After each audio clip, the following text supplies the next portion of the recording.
자, 19대 국회가 들어선 지 20일이 지나고 있는데 여전히 평행선입니다. 여야는요. 자, 오늘도 이 세비 반납을 두고 여야가 설전을 벌였죠. 국회 개원에 대한 여야 입장을 살펴보겠습니다. 먼저 새누리당 홍일표 원내대변인부터 연결합니다. 안녕하십니까? 예, 안녕하세요. 네. 헌정사상 처음입니다. 새누리당이 의원 전원 6월 세비를 모두 반납하기로 결정을 했는데 결정하기까지의 이야기도 궁금하고요. 또 15억 원에 달하는 세비 어떻게 쓰실 건지도 궁금합니다. 예, 우리 새누리당이 그런 세비 반납을 하니까 이제 야당이나 일부에서 정치적 쪼아니냐 이런 비판도 있었는데 네. 참으로 어려운 결정 과정을 거쳤습니다. 네. 우선 그 의원들 사이에서도 이 정치인이나 국회의원이 무노동무금이 적용 대상이 되는 거냐 네. 이런 이제 의문이라든가 이견이 좀 있었고 네. 또 용어가 좀 적절하지 못하다 이런 네. 의견들이 좀 있었는데 압도적 다수 의원들이 우리가 지금 법정 개원일을 지키지 못하고 이렇게 개원이 지연되는 데 대해서 정치적 책임을 질 필요가 있고 이런 데에 대한 국민에 대한 사죄나 반성의 차원에서 세비 반납이 필요하다. 네. 그리고 또 우리가 총선 전에 국민들께 개원이 지연되면은 세비를 반납하겠습니다. 이런 약속을 한 바가 있거든요. 네. 그래서 그런 총선 공약을 지켜야 된다. 이런 차원에서 6월달 세비 전액을 반납하기로 이렇게 결정을 봐서 어제하고 오늘 사이에 150명 국회의원 중에 144명이 자발적으로 동참을 했습니다. 네. 그리고 이제 이렇게 모아진 돈을 어디에 쓸 거냐 여기에 대해서도 의원들 사이에 여러 의견이 있고 또 어떤 의원들은 총선 때 자기 지역구에서 무조건 첫 달치 세비를 반납해서 어떻게 쓰겠다 이렇게 공약까지 해서 네. 이런 부분 지역구 사정도 고려해달라 이런 의견도 있었는데 네. 어쨌든 아직 여기에 대한 결정은 안 됐습니다. 그 사용처에 대한 결정은 지도부에 위임해서 최고위원회에서 논의해서 결정을 한 바에 따르기로 그렇게 되어 있습니다. 그러면은 그 150명 중에 144명이 자발적 참여를 하셨는데 6분도 다 참여하신 겁니까? 지금 아직 거기까지는 이제 확인이 안 됐고 지금 어디 이제 해외에 갔거나 연락이 네. 안 되는 아하. 것이고 네.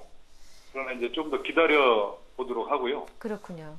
그러나 네. 이건 이제 우리가 자발적으로 하는 것이기 때문에 혹시 네. 이제 반대하는 의원이 있으면 그건 뭐 굳이 강요하는 것은 아니다. 이렇게 그렇군요. 네. 어쨌든 설마 할까 하는 생각이 많이들 가지셨었는데 결국은 하게 됐습니다. 좀 어려운 결정이었던 것 같긴 한데요. 그렇지만 국회 일단 개원이 늦어지고 있으니까 이 여파가 계속 이대로 가면은 가장 먼저 대법원에 영향을 미칠 것 같은데요. 개원에 대한 새누리당의 입장, 야당 측이 요구한 내용을 좀 명확히 정리를 한번 해볼까요? 우선 이제 대법관 임명을 국회에서 동의를 해줘야 대통령이 임명해서 이제 대법원 업무가 시작되는데요. 네. 대법관 4분이 지금 7월 10일자로 임기가 만료되고, 네. 그래서 대법원에서는 그 4명의 후보자에 대한 임명 동의안을 국회에 제출했거든요. 네. 그래서 그 동의를 하려면 인사청문회를 거쳐야 되는데, 네. 인사청문회를 4명에 대해서 하려면은 최소한 일주일 이상 소요된다고 봐야 되는데, 예. 7월 10일 전에 하려면 벌써부터 그런 절차를 밟아야 되거든요. 예. 그리고 또 이 대법관 4분이 만일에 공석 상태가 되면은 이 대법원이 1년에 한 36,000건을 처리하는데 네. 한 분당 약 하루에 8건 평균 계산이 나옵니다. 네. 이런 걸 따지면은 4사람이면 하루에 33건 이상의 사건이 지연된다. 네. 또 이렇게 돼서 그 부의 파행까지 고려하면 한 달만 공석이 돼도 1,500건이 재판을 못하게 된다. 네. 이래서 이제 심각한 국회의 이유로 대법원까지 일을 못하게 되는 이런 네. 큰 이제 어려움이 있는데 인사청문회를 하려면 이제 우선 국회의장이 인사청문위원을 임명하도록 되어 있습니다. 네. 그런데 지금 민주당은 이 국회의장 선출 자체를 원구성과 한꺼번에 하자. 네. 이렇게 하면서 그 동의를 안 해주기 때문에 네. 현재 그 개원이 안 되는 바람에 인사청문회를 이제 진행하지 못하고 있거든요. 네네. 저희 것들은 이 원구성 협상은 어차피 국정조사니 상임위 배분이니 이런 게 얽혀 있어서 좀 더 시간이 걸린다 할지라도 의장단만 선출하는 개원을 먼저 하면 이렇게 대법원에 대한 그 인사청문회 이런 것이 진행될 수 있기 때문에 네. 이걸 분리해서 개원부터 하자 이렇게 네네. 주장하는 겁니다. 예. 그런데 민주당은 이제 그 원구성 협상에서 이제 뭔가를 이제 목적을 달성하기 위해서 개원을 같이 해야 된다 이렇게 하고 있어서 저희들로서는 좀 상당히 그 동의하기도 어렵고 좀 곤란한 그런 예. 입장입니다. 어쨌든 접점을 좀 찾으셔야 될 텐데 상임위원장 배분 문제하고 뭐 민간인 사찰 포함한 6대 그 현안 국정조사 요구하고 있는데 야당 쪽 입장을 어느 정도 수용할 여지는 없을까요? 뭐 협상 테이블을 해서 우리가 같이 이제 타결을 하는 과정에서는 네. 얼마든지 서로 융통성 있는 안들이 나올 수 있으리라고 봅니다. 네.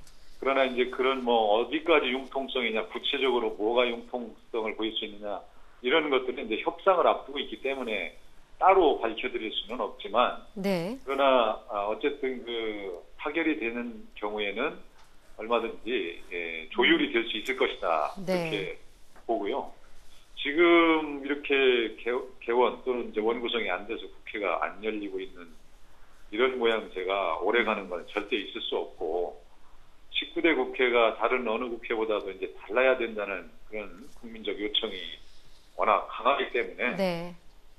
우리 양당 지도부가 빨리 결단을 내려서 협상을 빨리 타결해서 개원이 되도록 네네. 그렇게 해야 된다고 생각합니다. 네. 말씀 잘 들었습니다. 고맙습니다. 예, 수고하셨습니다. 예. 새누리당 홍익표 원내대변인이었습니다.